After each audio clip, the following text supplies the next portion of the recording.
নমস্কার। আজকে দৈনন্দিন রাশিফল নিয়ে আলোচনা করব। আজ হচ্ছে ১৯ তারিখ, অর্থাৎ বৃহস্পতিবার, ১৯শে জুন 2025। সারাটা দিন কেমন যাবে?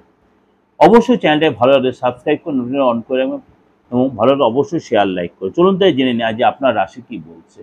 ধনু রাশি। ধনু রাশির জাতক জাতিকারা যে পড়াশোনায় মন দিন, পড়াশোনায় কনসেন্ট্রেট করুন। যারা শিক্ষাক্ষেত্রে তারা যথেষ্ট লাভবান হবেন এবং যারা লেখি বা আপনার কোনো রাইটার যারা আছেন তারাও আজ মান সম্মান বৃদ্ধি পাবে। অর্থের প্রাপ্তিযোগ আছে। আজকে আপনার অর্থ আসবে, কিন্তু আপনার টেনশনও কিন্তু বাড়বে। আর্থিক টেনশনও কিন্তু আপনার বাড়বে। আপনার ব্যক্তিগত মামলা কারোর সাথে শেয়ার করবেন না। আজকে আপনার জীবনসাথী আপনাকে সারপ্রাইজ কিছু দিতে পারে, সারপ্রাইজ নিউজ দিতে পারে। আজ কোনো জায়গায় আপনি ইনভেস্ট করেছেন, সেখান থেকে আপনার হয়তো অনেকটাই লাভ ঘরে তুলতে পারবেন, কিন্তু এরপর থেকে আপনি এই যে ইনভেস্টের ব্যাপারে অন্য কোনো চিন্তা ভাবনা আপনাকে করতে হবে বা করলে ভালো লাভ পাবেন।